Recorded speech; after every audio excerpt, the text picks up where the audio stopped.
Raj TV நேயர்கள் அனைவருக்கும் வணக்கம். This is Raj box office with me Vinod Sukumaran. உலக மக்கள் எல்லாருக்குமே பார்த்தீங்கன்னா சினிமா வந்து ரொம்ப முக்கியமான ஒரு பொழுதுபோக்காக இருக்குது.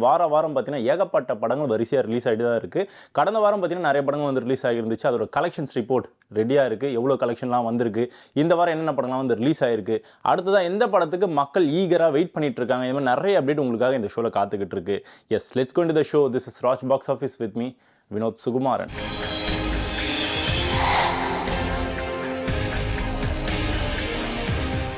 ராஜ் பாக்ஸ் ஆஃபீஸில் நம்ம பார்க்க போகிற first segment box office report. Box office ரிப்போர்ட்டில் நம்ம ஃபர்ஸ்ட் எந்த திரைப்படத்தோட ரிப்போர்ட் பார்க்க போகிறோம் அப்படின்னு பார்த்தீங்கன்னா, இறுதி முயற்சி அப்படின்ற ஒரு படம் வந்து கடந்த வாரம் வந்து ரிலீஸ் ஆகிருந்துச்சு.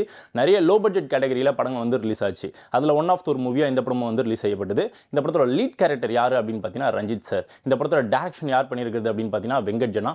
ரொம்ப டீசென்ட்டான ஒரு டேரக்ஷன் வந்து பண்ணியிருக்காரு அப்படின்னு சொல்லி பார்த்தவங்க பல பேர் வந்து பாராட்டுகளை வந்து தெரிவிச்சிருந்தாங்க. இந்த படத்தோட 1 வீக் கலெக்ஷன் இது வரைக்கும் எவ்வளோ வந்திருக்கு அப்படின்னு பார்த்தீங்கன்னா வெறும் 12 லட்ச ரூபாய் தான் கலெக்ஷனாக கிடைச்சிருக்கு. ஸோ இறுதி முயற்சி திரைப்படம் நம்ம ஷோல பிலோ ஆவரேஜ் கேட்டகரியை பிடிச்சிருக்கு. அடுத்ததான் எந்த திரைப்படத்தோட கலெக்ஷன் ரிப்போர்ட் பார்க்க போகிறோம் அப்படின்னு பார்த்தீங்கன்னா, விதாத்தோட நடிப்பில் ஒரு படம் ரிலீஸ் ஆச்சு. அந்த படத்தோட பேர் மருதம். இந்த படத்தோட இயக்குனர் யார் அப்படின்னு பார்த்தீங்கன்னா கஜேந்திரன். ரொம்ப சூப்பரான ஒரு படமாக இருக்கும் அப்படின்னு சொல்லி ப்ரொமோஷன்லாம் வந்து பண்ணியிருந்தாங்க.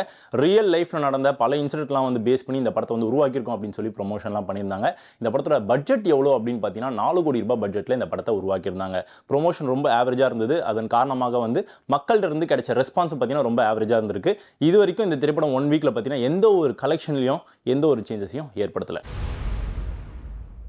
கடந்த வாரம் வந்து லோ பட்ஜெட் கேட்டகரியில் இன்னும் ஒரு சில மூவிஸ்லாம் வந்து ரிலீஸ் ஆகிருந்துச்சு. அனல் மழை, தந்திரா, நெடுமி, அக்னிபத்து. இந்த திரைப்படங்களும் பார்த்தீங்கன்னா எந்த ஒரு இம்பாக்டையும் வந்து கிரியேட் பண்ணல. லோ பட்ஜெட் கேட்டகரியில் இந்த படம்லாம் வந்து ரிலீஸ் ஆச்சு. நிறைய போட்டிகளுக்கு நடுவில் இந்த படம் வந்து சக்ஸஸ்ஃபுல்லாக வந்து ரிலீஸ் ஆச்சு. ஆனால் எந்த ஒரு இம்பாக்டும் கிரியேட் பண்ணல. பட்ஜெட் பார்த்தீங்கன்னா லோ பட்ஜெட்டாக இருந்தாலும் நிறைய நியூ ஃபேஸஸ் இந்த படங்களை வந்து நடிச்சிருந்தாங்க. பட் இருந்தாலும் எந்த ஒரு ரெஸ்பான்ஸும் மக்கள்கிட்ட கிடைக்கலன்றது வருத்தமான ஒரு விஷயம். ஆடி தொங்குதுல மரத்தை பார்க்கவே ரொம்ப கஷ்டமா இருக்குல்ல. ஊர்ல இருக்கிற பயல எல்லாம் அந்த ஒயின் ஷாப்பை தேடி ஓடுறானோ. இப்போ இருக்கக்கூடிய காலகட்டங்களில் ரீரிலீஸ் ட்ரெண்ட் அப்படின்றது வந்து கொஞ்சம் கொஞ்சமாக வந்து அதிகமாகிட்டே தான் இருக்குது. கடந்த வாரம் பார்த்தீங்கன்னா ரீரிலீஸ் அப்படின்ற ஒரு கேட்டகரியில் மனிதன் அப்படின்ற ஒரு படத்தை வந்து ரீரிலீஸ் வந்து பண்ணியிருந்தாங்க. இந்த படத்தோட லீட் கேரக்டர் யார் அப்படின்னு பார்த்தீங்கன்னா நம்ம சூப்பர் ஸ்டார் ரஜினிகாந்த். ஸோ பல வருஷத்துக்கு முன்னாடி இந்த படம் வந்து ரிலீஸ் ஆச்சு. தியேட்டரில் வந்து அப்போலாம் வந்து நம்மளோட அப்பாக்கள் தாத்தாக்கள் தான் கண்டிப்பாக வந்து பார்த்துருப்பாங்க. நமக்கு வந்து பார்க்கறதுக்கான வாய்ப்புகள் கண்டிப்பாக இருந்திருக்காது. நம்ம வந்து சின்ன ஸ்க்ரீனில் டிவியில் தான் பார்த்துருப்போம். ஸோ திருப்பி வந்து படத்தை வந்து ரீரிலீஸ் பண்ணுறோம் அப்படின்னா கண்டிப்பாக மக்கள் எல்லாருமே பார்த்து என்ஜாய் பண்ணுவாங்க அப்படின்றதுனால படத்தை வந்து ரீரிலீஸ் வந்து பண்ணியிருந்தாங்க. இப்போ வந்து இந்த வாய்ப்பை வந்து பயன்படுத்தி நிறைய பேர் தியேட்டரில் போய் பார்த்து என்ஜாய் பண்ணாங்க. பட் இருந்தாலும் இந்த திரைப்படமும் பார்த்தீங்கன்னா பாக்ஸ் ஆஃபீஸ் ரிப்போர்ட்ல எந்த ஒரு சேஞ்சஸையும் ஏற்படுத்தல. இதோட கலெக்ஷன் ரிப்போர்ட்டும் நமக்கு கிடைக்கல. மனிதன் வாரம் பார்த்தீங்கன்னா பல்வேறு மொழிகள் இருந்து பல படங்கள் வந்து வரிசையாக ரிலீஸ் ஆகிட்டதாக இருக்குது. ஸோ வாரம் எவ்வளோ படங்கள் ரிலீஸ் ஆனாலும் அதுக்கெல்லாம் போட்டி ஹாலிவுட்லேருந்து ஒரு படம் வந்து வரிசையாக ரிலீஸ் ஆகிட்டதாக இருக்குது. அந்த வரிசையில் லாஸ்ட் வீக் வந்து பார்த்தீங்கன்னா ட்ரோன் எரேஸ் அப்படின்ற ஒரு படம் வந்து சக்ஸஸ்ஃபுல்லாக வந்து ரிலீஸ் பண்ணியிருந்தாங்க. பார்த்தவங்க பல பேர் வந்து நல்ல ரிவ்யூஸ் வந்து கொடுத்துருந்தாங்க. விஷுவல்ஸ், ஸ்டன் சீக்வன்ஸ் எல்லாமே பார்த்தீங்கன்னா செம்ம சூப்பராக இருக்குது. முக்கியமாக வந்து ஸ்கிரிப்ட் செம்ம சூப்பராக இருக்குங்க, விஷுவல்ஸ்லாம் அப்படி இருக்குது, சின்னவங்கலேருந்து பெரியவங்க வரைக்கும் எல்லாருமே பார்த்து என்ஜாய் பண்ணுறாங்க அப்படின்னு சொல்லி பல பேர் வந்து ரிவ்யூஸ்லாம் கொடுத்துருந்தாங்க. ஸோ கடந்த வாரம் வந்து ரிலீஸ் ஆன படங்களில் இந்த படம் ஒரு நல்ல படமாக வந்து அமைஞ்சிருந்தது. அக்டோபர் மாதத்தோட ஓப்பனிங்கில் பார்த்தீங்கன்னா 2 திரைப்படங்கள் வந்து போட்டி போட்டுட்டு வந்து ரிலீஸ் ஆச்சு. ஒன்று வந்து காந்தாரா அண்ட் இட்லி கடை. இட்லி கடையோட ரேஸ் அப்படின்னு பார்த்தீங்கன்னா கொஞ்சம் கொஞ்சமாக வந்து ஸ்லோ டவுன் வந்து ஆக ஆரம்பிச்சுது. காந்தாரா பட்டை கலப்பின ஒரு படமாக வந்து அமைஞ்சிருக்கு. ஃபர்ஸ்ட் பார்ட் வந்து எப்படிப்பட்ட ஒரு ஹிட் அப்படின்றது எல்லாருக்குமே தெரிந்த ஒரு விஷயம். செகண்ட் படம் வந்து உருவாக்கும் போதே பார்த்தீங்கன்னா ஐப்போ வந்து பயங்கரமாக வந்து ஏற ஆரம்பிச்சது எல்லாருக்குமே. படத்தை வந்து ரிலீஸ் பண்ணாங்க, பயங்கரமான ப்ரொமோஷனாக வந்து பண்ண ஆரம்பிச்சாங்க. இந்த படத்தோட பட்ஜெட் எவ்வளோ அப்படின்னு பார்த்தீங்கன்னா 120 கோடி ரூபாய் பட்ஜெட்டில் இந்த படத்தை வந்து உருவாக்கியிருந்தாங்க. இது வரைக்கும் காந்தாராவுக்கு எவ்வளோ கலெக்ஷன் கிடைச்சிருக்கு அப்படின்னு பார்த்தீங்கன்னா 670 கோடி ரூபாய் கலெக்ஷனாக கிடைச்சிருக்கு. ஸோ அதன் காரணமாக காந்தாரா திரைப்படம் நம்ம ஷோவில் வந்து பார்த்தீங்கன்னா பிளாக் பஸ்டர் ஹிட் கேட்டகரியில் வந்து ஜாயின் ஆயிருக்கு. அடுத்தது இட்லி கடையோட ப்ரொமோஷனில் வந்து சுமாராக தான் இருக்குது அப்படின்னு சொல்லி பல பேர் வந்து சொல்லியிருந்தாங்க. காந்தாரா வருது அப்படின்றதுனால ப்ரொமோஷனை வந்து கொஞ்சம் வந்து வேகப்படுத்தணும் அப்படின்றதுனால ஏகப்பட்ட ஊருக்கு போய் ப்ரொமோஷனாக வந்து செம்ம சூப்பராக வந்து பண்ணியிருந்தாங்க. பட் இருந்தாலும் கலெக்ஷனில் அது பிரதிபலிக்கவில்லை. இது வரைக்கும் கலெக்ஷன் எவ்வளோ வந்திருக்கு அப்படின்னு பார்த்தீங்கன்னா வெறும் 70 கோடி ரூபாய் தான் கலெக்ஷனாக கிடைச்சிருக்கு. இந்த படத்தோட பட்ஜெட் எவ்வளோ அப்படின்னு பார்த்தீங்கன்னா 110 கோடி ரூபாய் பட்ஜெட்டில் இட்லி கடையை வந்து உருவாக்கியிருந்தாங்க. ஸோ இந்த ரேஸில் யார் ஜெயிச்சது அப்படின்னு பார்த்தீங்கன்னா yes of course Kantara chapter 1.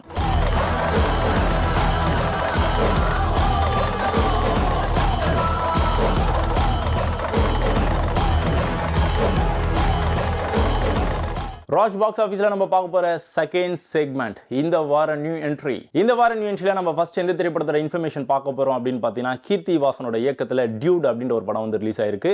Deepavali ரேஸில் இந்த படம் வந்து வேகமாக ஓடிட்டு இருந்தது. டியூட் வருமா இல்லைனா வந்து எல்ஐகே வருமா அப்படின்ற ஒரு பெரிய கேள்விக்குறிகள் இருந்தது. அதுக்கெல்லாம் ரிசல்ட்டாக வந்து பார்த்தீங்கன்னா டியூட் தாங்க ஃபர்ஸ்ட் வரப்போகுது அப்படின்னு சொல்லி ஒரு பெரிய அனௌன்ஸ்மெண்ட் வந்து கொடுத்தாங்க. எஸ் அஃப்கோர்ஸ் பிரதீப் ரங்கநாதோட நடிப்பில் அவரோட கெரியரில் இந்த திரைப்படம் வந்து ரொம்ப முக்கியமான ஒரு படமாக இருக்கும் அப்படின்னு சொல்லி ப்ரொமோஷன்லாம் பண்ணியிருந்தாங்க. இந்த படத்தில் வந்து ஃபீமேல் லீட் யார் ப்ளே பண்ணியிருக்குது அப்படின்னு பார்த்தீங்கன்னா, நம்ம மமிதா பைஜு. அவங்களோட ஃபேன் பேஸ் வந்து எப்படி இருக்குன்றது எல்லாருக்குமே தெரிந்த ஒரு விஷயம். சரத்குமார் சாரும் பார்த்தீங்கன்னா இந்த படத்தில் வந்து பட்டையை கிளப்பியிருக்காராம். ரோகிணி மேம், இந்த மாதிரி நிறைய செலிபிரிட்டிஸே படத்தில் வந்து பர்ஃபார்மன்ஸ் வந்து பண்ணியிருக்காங்க. தீபாவளி ரேஸில் ஒன் ஆஃப் த ஒரு மூவியாக வேகமாக ஓடிட்டு இருக்க இந்த திரைப்படத்துக்கு நம்ம டீம் சார்பாக வாழ்த்துக்கள்.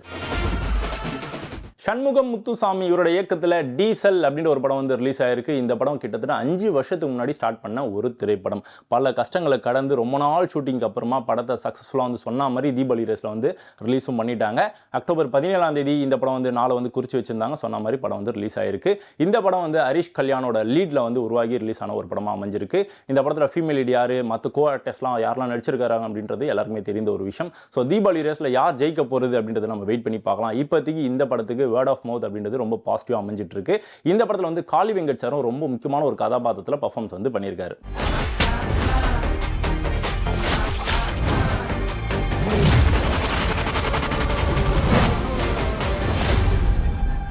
அடுத்ததாக மோகனநாதன் இவரோட இயக்கத்தில் ஒரு படம் வந்து ரிலீஸ் ஆயிருக்கு. இந்த படத்தோட பேர் என்ன அப்படின்னு பார்த்தீங்கன்னா, தி இன்வெஸ்டிகேஷன் அப்படின்னு சொல்லி டைட்டில் வந்து ஃபிக்ஸ் பண்ணியிருக்காங்க. இதில் நிறைய நியூ ஃபேஸஸ் பர்ஃபார்மன்ஸ் வந்து பண்ணியிருக்காங்க.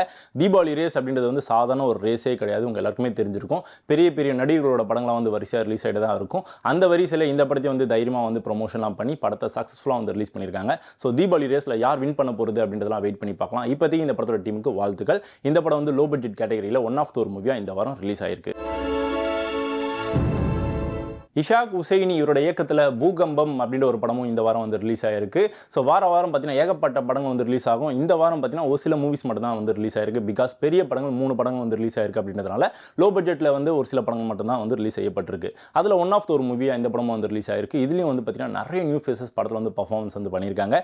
இந்த படத்துக்கு மக்களோட சப்போர்ட் வந்து கிடைக்குமா அப்படின்றதுலாம் வெயிட் பண்ணி பார்க்கலாம். ஹாலிடேஸ் டைம் அப்படின்றது வந்து ரொம்ப நீண்ட நாளான ஒரு ஹாலிடேஸ் டைமாக வந்து இருக்குது. பிகாஸ் தீபாவளி அப்படின்றதுனால ஒரு 4-5 நாள் வந்து லீவ்ஸ் வந்து நமக்கு வந்து கிடைச்சிருக்கு. ஸோ அந்த லீவில் வந்து இந்த படத்துக்கு மக்களோட சப்போர்ட் வந்து கிடைக்குமா கிடைக்காதா அப்படின்றதெல்லாம் வெயிட் பண்ணி பார்க்கலாம். பூகம்பம் திரைப்படத்துக்கு நம்ம டீம் சார்பாக வாழ்த்துக்கள். 5 வருஷத்துக்கு ஒரு தடவை வீடு வீடா வந்து கெஞ்சணும். அதுதான் ஓட்டு பிச்சை. அட்டகாசமா செட்டில் ஆயிரலாம். ராஜ் பாக்ஸ் ஆஃபீஸில் நம்ம பார்க்க போகிற தேட் segment ready for the race. Abhinay Kinger இவரோட நடிப்பில் கேம் ஆஃப் லோன்ஸ் அப்படின்ற ஒரு படம் வந்து ரொம்ப நாளாக வந்து கிடப்பிலேயே கடந்துகிட்டு இருந்தது. ஸோ ஃபைனலாக வந்து டேட்டை வந்து லாக் பண்ணியிருக்காங்க. அக்டோபர் 24ஆம் தேதி படம் வந்து ரிலீஸ் ஆகும். இதுதான் வந்து ஃபைனல் டேட். இதை தாண்டி நாங்கள் போக மாட்டோம். சொன்ன மாதிரி அன்னைக்கு வந்து ரிலீஸ் பண்ணுறோம்ப்பா அப்படின்னு சொல்லி ஒத்த கால நிற்க ஆரம்பிச்சிருக்காங்க இந்த படத்தோட டீம். இந்த படம் கிட்டத்தட்ட வந்து 1.5 மாதத்துக்கு முன்னாடியே பார்த்தீங்கன்னா ப்ரொமோஷனாக வந்து பண்ண ஆரம்பிச்சாங்க. ஒரு சில காரணங்களால் இந்த படத்தோட வெளியீடு வந்து தள்ளி போயிட்டு இருந்தது. இப்போ வந்து ஃபைனலாக டேட்டை வந்து லாக் பண்ணிட்டாங்க. இந்த படம் வந்து லோன்ஸை வந்து அடிப்படையாக வச்சு உருவாக்கியிருக்காங்க. லோன் வந்து இப்போ இருக்கக்கூடிய காலகட்டத்தில் எல்லாருமே பார்த்தீங்கன்னா வாங்கிட்டு இருக்கோம். அதனால் என்ன மாதிரியான கஷ்டங்களாக வந்து மக்கள் வந்து அனுபவிக்கிறாங்க அப்படின்றது வந்து அடிப்படையாக வச்சு இந்த படத்தை வந்து உருவாக்கியிருக்காங்க அப்படின்னு சொல்லி பார்த்தவங்க ஒரு சில பேர்லாம் வந்து ரிவ்யூஸ் வந்து கொடுத்துருக்காங்க. அதாவது அந்த படத்தோட டீம்லாம் பார்த்துருப்பாங்களே, அவங்களாம் வந்து ஒப்பீனியன் வந்து ஷேர் பண்ணியிருக்காங்க. பட் இருந்தாலும் வேர்ட் ஆஃப் மவுத் எப்படி இருக்க போகுது மக்கள் இருந்து அப்படின்றத வெயிட் பண்ணி பார்க்கலாம். அக்டோபர் 24ஆம் தேதி படம் வந்து ரிலீஸ் ஆக போகுது. இந்த படத்தோட டீமுக்கு வாழ்த்துக்கள். நம்ம ராஜ் பாக்ஸ் ஆஃபீஸில் நம்ம பார்க்க போகிற 4th segment the most awaited films. அடுத்ததாக நிதிஷ் சகாதேவ் இவரோட இயக்கத்தில் தலைவர் தம்பி தலைமையில் அப்படின்ற டைட்டில் ஒரு படம் வந்து உருவாக்கிட்டு இருக்கு. ஆல்மோஸ்ட் வந்து ஃபினிஷிங் ஸ்டேஜில் இருக்குப்பா அப்படின்னு சொல்லி ரீசெண்டாக ஒரு அப்டேட் வந்து இந்த படத்தோட டீம் வந்து ஷேர் பண்ணியிருந்தாங்க. இந்த படத்தோட லீட் கேரக்டர் யார் ப்ளே பண்ணுறது அப்படின்னு பார்த்தீங்கன்னா ஜீவா.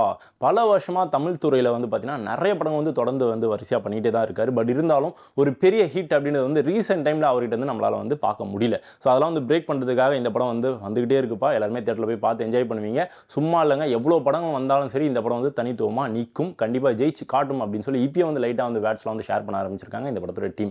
ஸோ தலைவர் தம்பி தலைமையோட படத்துக்கு நம்மளோட டீம் சார்பாக வாழ்த்துக்கள். இந்த படத்தோட ஷூட்டிங்லாம் வந்து ஆல்மோஸ்ட் வந்து முடிஞ்சிருச்சு. எஸ் அஃப்கோர்ஸ் டிசம்பர் மாதத்தோட எண்டில் வந்து ரிலீஸ் பண்ணுறதுக்கான வாய்ப்புகள்லாம் இருக்குன்னு சொல்லி ஒரு அப்டேட் வந்து கொடுத்துருக்காங்க. அடுத்ததாக ரியோராஜ் மற்றும் மாளவிகா மனோஜ் இவங்களோட நடிப்பில் ஆண் பாவம் பொல்லாதது அப்படின்ற ஒரு படம் வந்து விறுவிறுப்பாக வந்து உருவாகிட்டு இருக்கு. ஆல்மோஸ்ட் வந்து படம் முடிய போது ப்ரொமோஷனாக வந்து பண்ண ஆரம்பிக்கிறோம். படத்தோட ரிலீஸ் டேட்டை மட்டும் கூடிய சீக்கிரம் ஷேர் பண்ணுறோம் அப்படின்னு சொல்லி இந்த படத்தோட டீம் வந்து கடந்த வாரம் வந்து ஒரு இன்ஃபர்மேஷன் வந்து ஷேர் பண்ணாங்க. இப்போ வந்து டேட்டை வந்து கொடுத்துட்டாங்க இந்த படத்தோட டீம். அக்டோபர் மாதம் 31 படம் வந்து தேட்டரில் ரிலீஸ் ஆக போது எல்லாருமே தேட்டரில் வந்து பார்த்து என்ஜாய் பண்ணுங்க அப்படின்னு சொல்லி ஒரு பெரிய அப்டேட் வந்து கொடுத்துருக்காங்க. இப்போயே இந்த படத்துக்கான ஹைப் வந்து கொஞ்சமாக வந்து ஏற ஆரம்பிச்சிருக்கு. ஏன் அப்படின்னு பார்த்தீங்கன்னா கண்டென்ட் வந்து ரொம்ப ஸ்ட்ராங்காக இருக்கும். யங்ஸ்டர்ஸ்க்குலாம் வந்து ரொம்ப ரொம்ப பிடிச்ச ஒரு படமாக இது இருக்க போகுது அப்படின்னு சொல்லி ஒரு பெரிய அப்டேட் வந்து இந்த படத்தோட டீம் வந்து ஷேர் பண்ணியிருக்காங்க. ரியோராஜோட கெரியரில் இந்த படம் வந்து எப்படிப்பட்ட ஒரு படமாக இருக்க போகுதுன்ற மட்டும் வெயிட் பண்ணி பாருங்க அப்படின்னு சொல்லி நிறைய வேட்ஸ் வந்து ஷேர் பண்ணுறாங்க. அதுக்கெல்லாம் ரிசல்ட்டாக எப்போ நம்ம பார்க்க போகிறோம் அப்படின்னு பார்த்தீங்கன்னா அக்டோபர் 31. எஸ் அஃப்கோர்ஸ் இவரோட நடிப்பில் தட் இஸ் ரியோராஜோட நடிப்பில் ஆண் பாவம் பொல்லாதது இஸ் ஆன் தி வே. அடுத்ததாக பிதாக் புகழேந்தியோட டைரக்ஷனில் வட்டக்கானல் அப்படின்ற ஒரு படம் வந்து ரிலீஸ்க்காக ரெடி ஆகிட்டு இருக்கு. மனோ உங்கள் எல்லாருக்குமே தெரிஞ்சிருக்கும், சூப்பரான ஒரு சிங்கர். அவரோட பையன் தான் வந்து இந்த படத்தில் வந்து லீட் கேரக்டர் வந்து ப்ளே பண்ணியிருக்காரு. தட் இஸ் துருவன் மனோ சாரும் பார்த்தீங்கன்னா இந்த படத்தில் வந்து முக்கியமான ஒரு கதாபாத்திரத்தில் பர்ஃபார்மன்ஸ் வந்து பண்ணியிருக்காரு. ஆர்கே சுரேஷும் பார்த்தீங்கன்னா முக்கியமான ஒரு கதாபாத்திரத்தில் பர்ஃபார்மன்ஸ் வந்து பண்ணியிருக்காரு. நிறைய நியூ ஃபேஸஸ் படத்தில் வந்து இன்ட்ரோ ஆகிறாங்க. படம் எப்படி இருக்க போகுது அப்படின்ற ஒரு ஹைப் வந்து இப்போயே வர ஆரம்பிச்சிருச்சு. சிங்கராக வந்து மனோ சாரோட கெரியர் எப்படின்றது எல்லாருக்குமே தெரிந்த ஒரு விஷயம். அவர் பாடின சாங்ஸ் எல்லாமே பார்த்தீங்கன்னா பட்டை கலப்பின ஒரு சாங்ஸாக தான் வந்து அமைஞ்சிருக்கு. எப்போ கேட்டாலும் மெய் மருந்து ரசிக்க ஆரம்பிச்சிடும். ஸோ அவருக்குன்னு பார்த்தீங்கன்னா ஒரு ஃபேன் பேஸ் வந்து இருக்குது. அந்த மாதிரி துருவன் மனோவுக்கும் பார்த்தீங்கன்னா ஒரு ஃபேன் பேஸ் வந்து கிரியேட் ஆகுமா, நடிப்பின் திறமையை வந்து எப்படிலாம் வெளிப்படுத்தியிருக்கிறாரு அப்படின்றத பார்க்கறதுக்காக பல பேர் வந்து ஈகராக வெயிட் பண்ணுறாங்க. இந்த படத்தோட டீமுக்கு வாழ்த்துக்கள். மேபி நவம்பர் எண்டில் இந்த படம் வந்து ரிலீஸ் ஆகலாம் அப்படின்னு சொல்லி ப்ரொமோஷன்லாம் பண்ணாங்க. ஆனால் 31 அக்டோபர் மாதமே ரிலீஸ் பண்ணுறோம்ப்பா அப்படின்னு சொல்லி இப்போ வந்து ஒரு பெரிய அப்டேட் வந்து கொடுத்துருக்காங்க இந்த படத்தோட டீம். அக்டோபர் 31 ரொம்ப நாள் கழிச்சு ஒரு நடிகரோட படம் வந்து ரிலீஸ் ஆக போகுது. அவரோட பேர் என்ன அப்படின்னு பார்த்தீங்கன்னா விஷ்ணு விஷால். படத்தோட பேர் ஆர்யன். இந்த படத்தோட லீட் கேரக்டர் வந்து நம்ம விஷ்ணு விஷால் சார். முக்கியமான ஒரு கதாபாத்திரத்தில் செல்வராகவன் சார் பார்த்தீங்கன்னா பர்ஃபார்மன்ஸ் வந்து பண்ணியிருக்காரு. ஸ்ரதா ஸ்ரீநாத் அவங்க தான் வந்து ஃபீமேல் லீடை வந்து ப்ளே பண்ணியிருக்காங்க. இந்த படத்தோட இயக்குனர் யார் அப்படின்னு பார்த்தீங்கன்னா பிரவீன் கே. சூப்பரான ஒரு இயக்கத்தை வந்து பண்ணியிருக்காரு அப்படின்னு சொல்லி பார்த்தவங்க ஒரு சில பேர்லாம் வந்து சொல்லியிருக்காங்க. அதை படத்தோட டீம் வந்து பார்த்துருப்பாங்க இல்லையா, அவங்க வந்து இன்ஃபர்மேஷன் வந்து ஷேர் பண்ணுறாங்க. ப்ரொமோஷனாக கூடிய சீக்கிரம் வந்து பண்ண ஆரம்பிச்சிடும். விஷ்ணு விஷாலோட கெரியரில் இந்த படம் எப்படிப்பட்ட ஒரு படமாக இருக்க போதுன்னு பாருங்களேன். இவ்வளோ வருஷம் பெரிய கேப் ஆகிடுச்சு. அந்த கேப்லாம் வந்து ஃபுல்ஃபில் பண்ணுறதுக்காக தான் இந்த படம் வந்து ரிலீஸ் ஆகுது. கண்டிப்பாக ராட்சசன் வந்து எப்படிப்பட்ட ஒரு ஹிட் ஆச்சோ அதுக்கு ஈக்குவலாக கண்டிப்பாக இந்த படமும் ஹிட் ஆகும் அப்படின்னு சொல்லி ப்ரொமோஷன்லாம் பண்ண ஆரம்பிச்சிருக்காங்க. இதுக்கெல்லாம் ரிசல்ட் நமக்கு எப்போ தெரியும் அப்படின்னு பார்த்தீங்கன்னா October 31. Yes, Aryan is on the way. Tamil சினிமாவோட ப்ராமிசிங் ஆக்டர் அப்படின்னா கார்த்தி அவரை வந்து மென்ஷன் பண்ணலாம். வாத்தியார் அப்படின்ற ஒரு படத்தோட ஷூட்டிங்லாம் வந்து முடிஞ்சிருச்சு. ப்ரொமோஷனாக வந்து பண்ண ஆரம்பிச்சிருக்காங்க. படத்தோட ரிலீஸ் டேட்டை வந்து எப்போ சொல்லுவாங்க அப்படின்னு சொல்லி பல பேர் வந்து ஈகராக வெயிட் பண்ணாங்க. டிசம்பர் 5 அப்படின்னு சொல்லி டேட்டை வந்து இப்போதைக்கு லாக் பண்ணியிருக்காங்க. ஸோ டிசம்பர் 5 வரைக்கும் வெயிட் பண்ண முடியாதுப்பா, கூடி சீக்கிரம் ரிலீஸ் பண்ணிங்கன்னா நல்லா இருக்குமே அப்படின்னு சொல்லி பல பேர் வந்து ஃபேன்ஸ்லாம் வந்து குமுற ஆரம்பிச்சிருக்காங்க. இல்லைங்க, இவ்வளோ நாள் வெயிட் பண்ணிட்டீங்க, இன்னும் கொஞ்ச நாள் வெயிட் பண்ணுங்கள். டிசம்பர் 5 தான் வந்து ஃபைனல் டேட். கண்டிப்பாக அன்றைக்கி வந்து ரிலீஸ் ஆகிடும் அப்படின்னு சொல்லி அப்டேட் வந்து கொடுத்துருக்காங்க. சொன்ன மாதிரி அப்போ வராங்களா இல்லைனா வந்து தள்ளி போகிறாங்களா அப்படின்றத வெயிட் பண்ணி பார்க்கலாம். ஸோ ஃபைனலாக வாத்தியார் is on the way. December 19 உலகமே ஈகராக வெயிட் பண்ணிட்டு இருக்கக்கூடிய ஒரு திரைப்படம் வந்து ரிலீஸ் ஆக போகுது. படத்தோட பேர் என்ன அப்படின்னு பார்த்தீங்கன்னா அவதார் ஃபயர் அண்ட் ஆஷ் அப்படின்ற ஒரு படம் வந்து ரிலீஸ் ஆக போகுது. இந்த படத்துக்கு முன்னாடி பார்த்தீங்கன்னா 2 பாகம் வந்து ரிலீஸ் ஆச்சு. 2 பாகத்துக்கும் பார்த்தீங்கன்னா மக்கள்கிட்ட இருந்து எந்த அளவுக்கு ஆதரவு சப்போர்ட்லாம் கிடைச்சது அப்படின்றது எல்லாருக்குமே தெரிந்த ஒரு விஷயம். கோடிக்கணக்கில் வந்து வசூலை வந்து ஈட்டிய வசூல் வேட்டையை வந்து ஆடின ஒரு திரைப்படம் தான் இந்த திரைப்படம். திருப்பியும் அதே மாதிரியான ஒரு வசூல் வேட்டையை வந்து ஆடுமா இந்த திரைப்படம் அப்படின்னு சொல்லி ஒரு பெரிய எதிர்பார்ப்பு இருக்குது. இப்போதைக்கு டேட்டை வந்து லாக் பண்ணியிருக்காங்க. டிசம்பர் 19 அப்படின்னு சொல்லி டேட்டை வந்து அனௌன்ஸ் பண்ணி வந்து கொடுத்துருக்காங்க. சொன்ன மாதிரி அப்போ வராங்களா இல்லைனா வந்து வெளியீடு தள்ளி போகுதா அப்படின்றத வெயிட் பண்ணி பார்க்கலாம். பட் வாட் எவர், டிசம்பர் மாதம் எல்லாருக்குமே கொண்டாட்டம் தான்.